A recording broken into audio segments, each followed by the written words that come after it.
And good morning.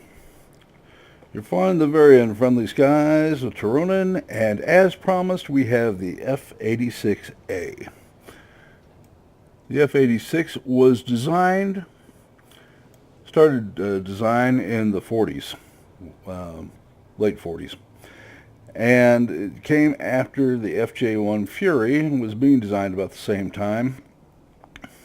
And if you look at a Fury's um, planotype, you will see that it bears a family resemblance, though this is longer, leaner. Uh, Also, a great deal of weight was taken out of the um, landing gear because you don't land on a carrier, you fly straight into it. And so a naval aircraft has to have tremendous strength in its landing gear to keep from destroying the aircraft. That's not necessary in a uh, land-based aircraft, and you see that here. Uh, the nose landing gear is much less robust, weighs less. They're able to lengthen out the fuselage. But even after they did all that, it came up about 40 miles an hour faster than a Fury. FJ1, by the way, not an FJ2 or 3, which is a different aircraft altogether, and much closer to this aircraft than the predecessor. Um, so it's coming in right around 584, and that is in response to an Air Force request for proposal. And so they came up with this, and it was a straight wing fighter. And 584 did not begin to hack it because Republic was coming out with the F-84, which was coming in at very similar speeds. There was another aircraft that was coming in about the same speed, and they realized, unless somebody tosses us a cookie, we're in major trouble here. So they took some things right off the measurement ME 262, and one of them is the tailplane design. Another one was the electric slats, and you'll notice the sweep of the wings, which is 35 degrees, which means that, and it's a very thin wing. If you'll look at the uh, actual thickness of the wing, you can see how small it is, or thin it is, I should say. And all that mattered a great deal. So when it came out, this thing was pressing, it set a land speed record of 671 miles an hour. That is 10,080 kilometers per hour for those on the metric system, which is the rest of the world. And they had a winner. Now, the thing had hardly hit the skies when the Korean War broke out. And when it broke out, the primary fighter in Korea and Japan was the P-80.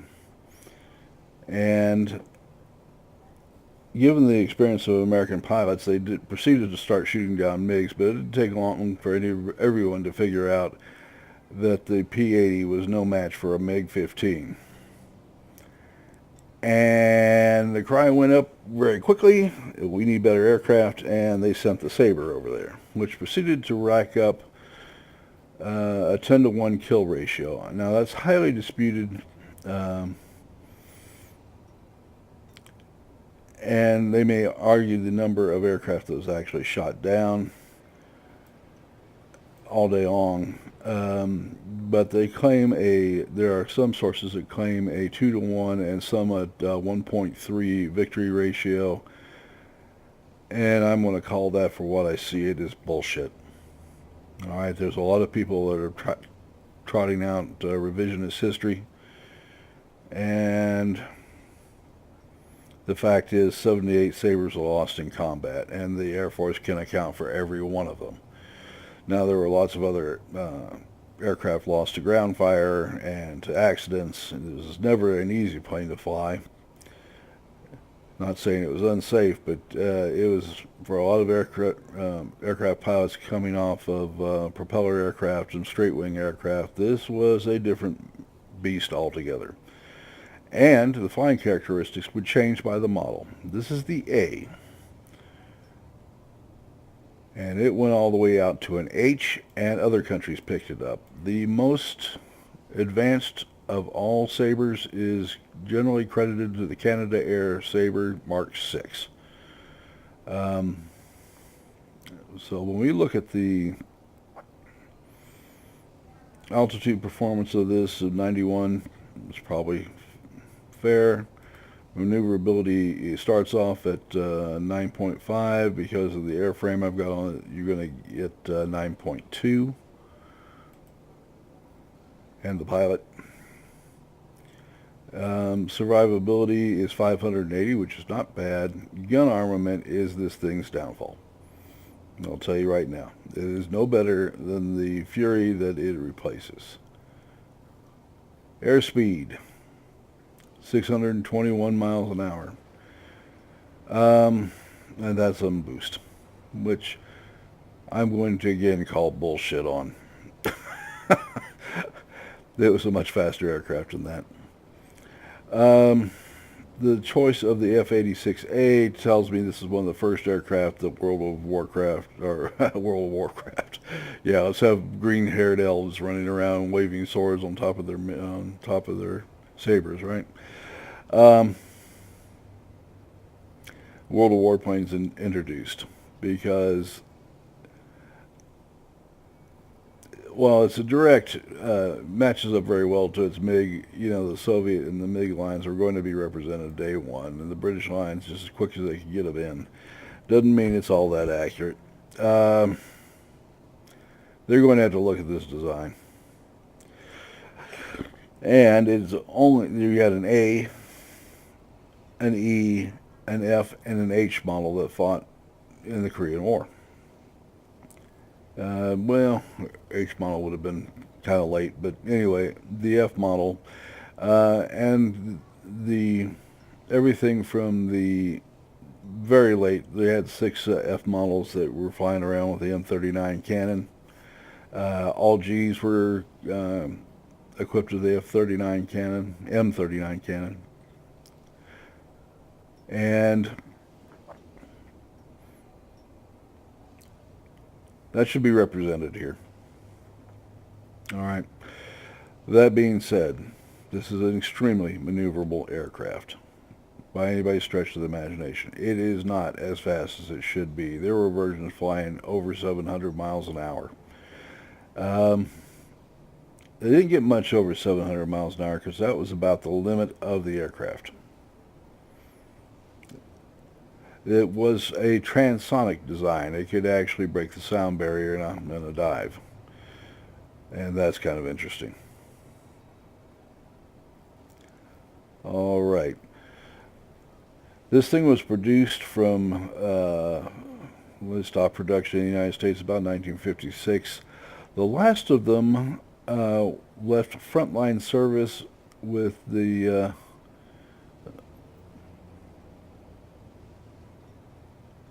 it was in Peru, Bolivian Air Force in 1996.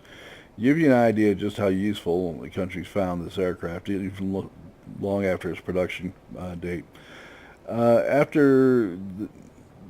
the late 1950s, these were being moved back into the Air National Guard, such as the pace of transition, and North America's next aircraft would be the F-100 Super Sabre. But an iconic aircraft by anybody's stretch of the imagination, and in a lot of ways the direct child of the P-51 air superiority fighter. Now, like all American aircraft, it could carry bombs and did carry bombs and was used carrying bombs and was shot down carrying bombs. Be aware of that too. Let's go ahead and take it to combat and see what we get. Never flown the plane before, have no idea what opposition I'm facing, so what we get is what we get.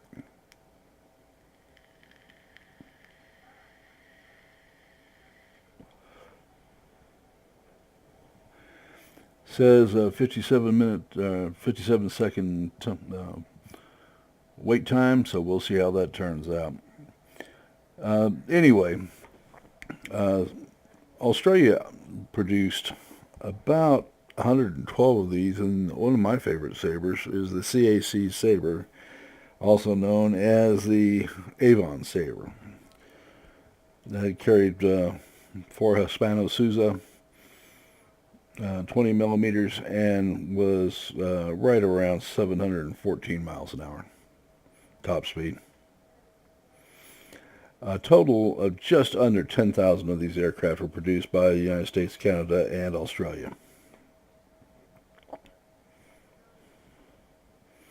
They would see further combat in the Paki-Indo War.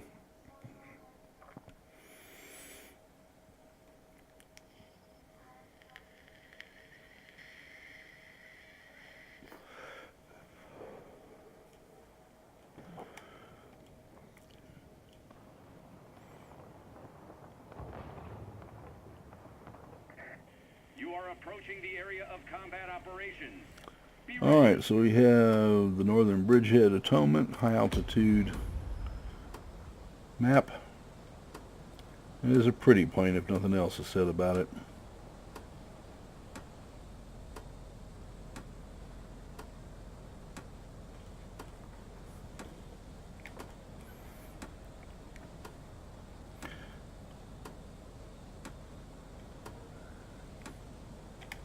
I have no idea what we're facing here. It's all 10s, so we're definitely not seal hunting.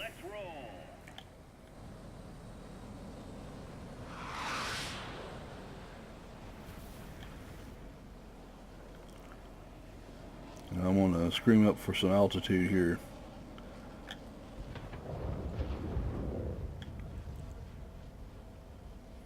And that's the limit, 9,200 feet. That was the thing's routinely fought above 30,000 feet.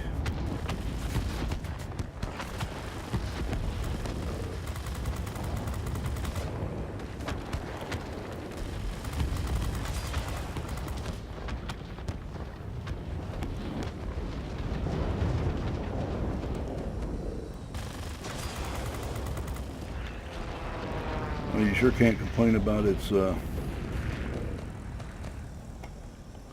capabilities as a turn and burn, can you? That's 2 down. That's the 3rd. And we're down to 35,000 feet. Bomber squadron detected. Engage them immediately. And we want some altitude.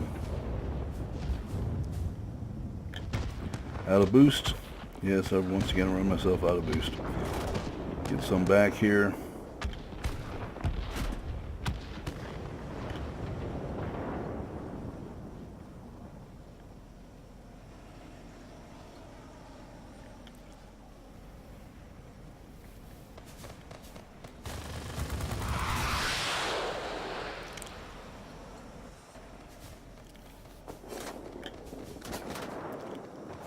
And I have somebody on my tail. Somebody blew them clean off my tail too.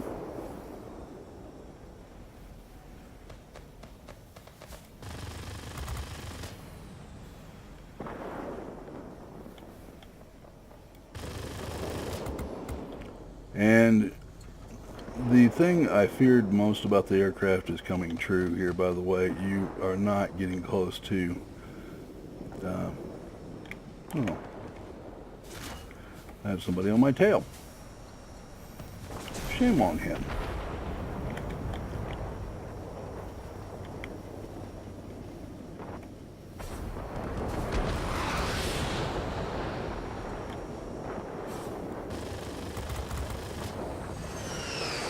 I don't even know what that is yet. Oh, it's HE3.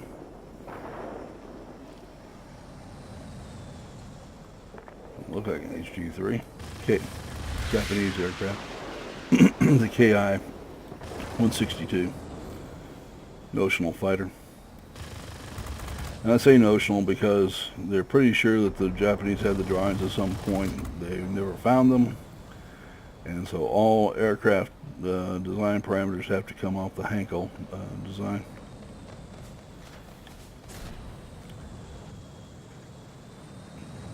Wow, is this thing turny or what?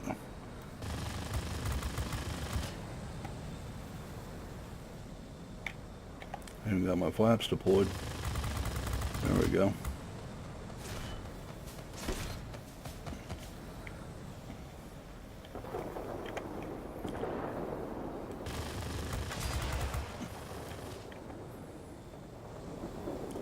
Stem flaps, try to wrap this up and stop being a target for everybody else.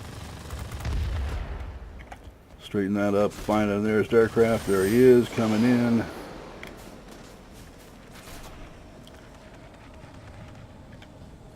Got somebody else on my tail. Get him off of it.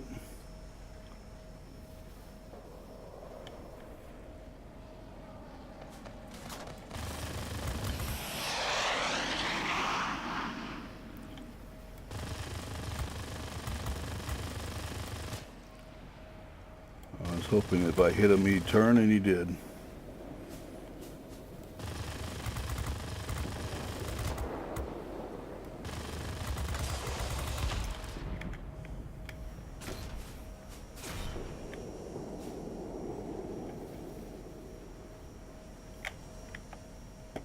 Extend flaps.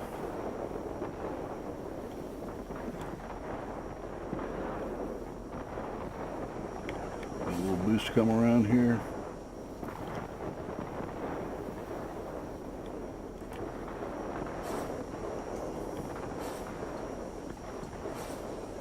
And this may be the only aircraft the game that can turn with this thing. What it does well.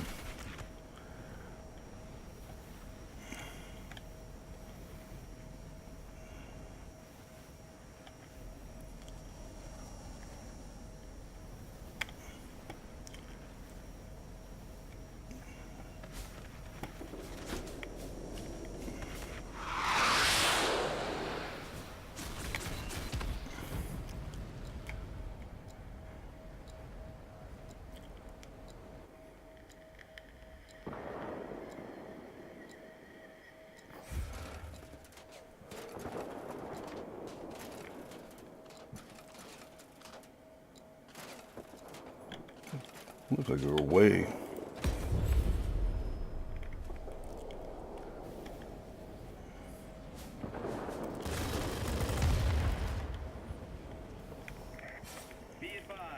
He must have been real short on points there.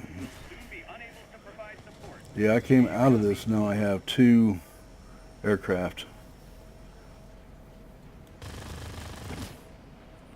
who are running away.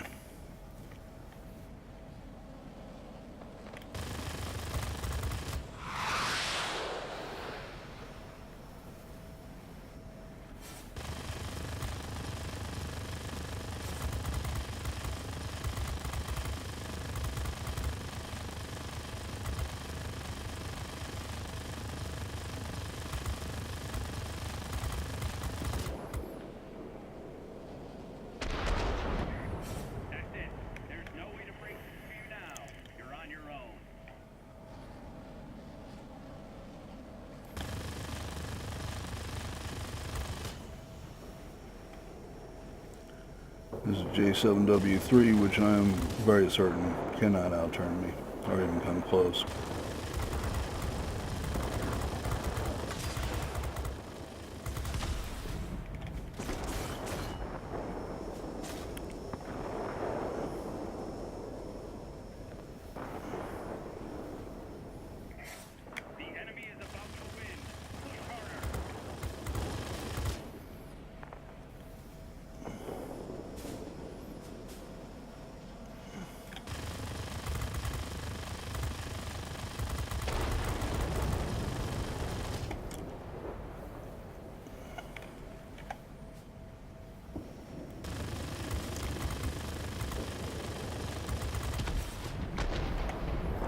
Oh, revenge is sweet.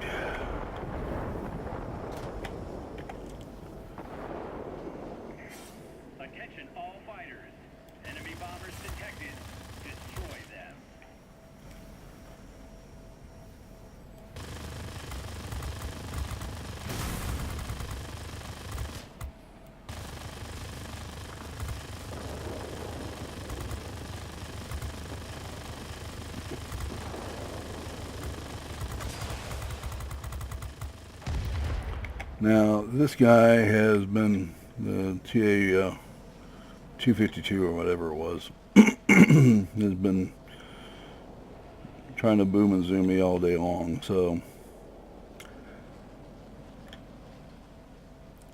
I'm going to see if I can't disabuse him of messing with me.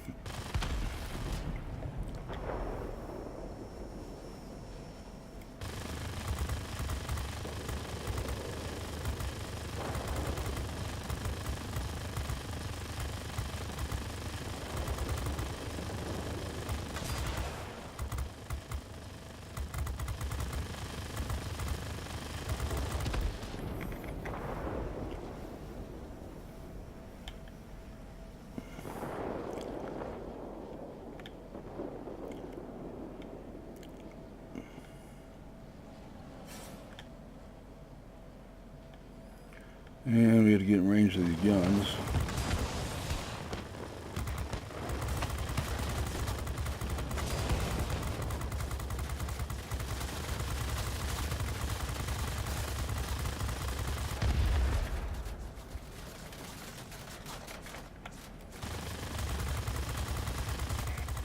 Pilot, we are losing the initiative. Push harder.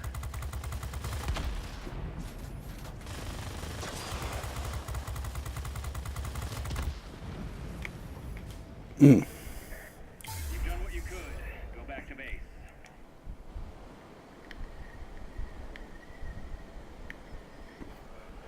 Still, I'm not going to cry a whole lot about that. It was a heck of a game.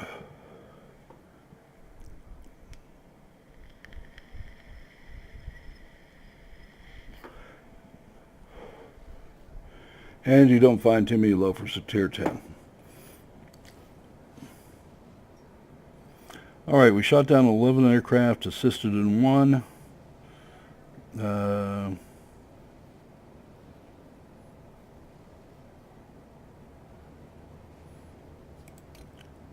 go to the summary, see what we did. 666, huh? Okay.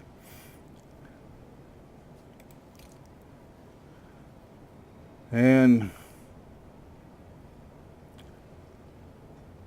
again, I guarantee you this guy won the game for them. Alright, so it gives you a very good idea of what the aircraft can do.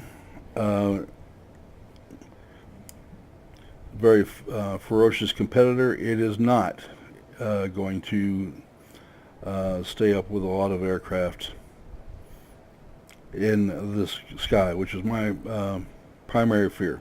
If you catch them, get them to turn with you, you can turn into everything except the one Japanese aircraft, and I don't think anything else really does hang with it all that well, except the MiG-15, which is its competitor on every score,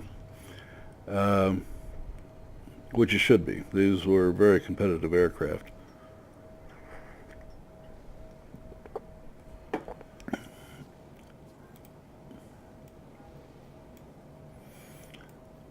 All in all, you're going to have a great deal of fun with this aircraft. It is going to be frustrating when you run across boom and zoomers.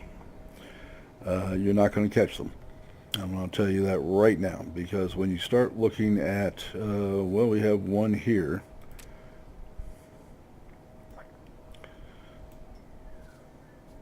And you start looking at your airspeed. And let's make sure that we're looking at this. Yeah. You're giving up a good 60 miles, 62 miles an hour to it. If that's not terrifying enough,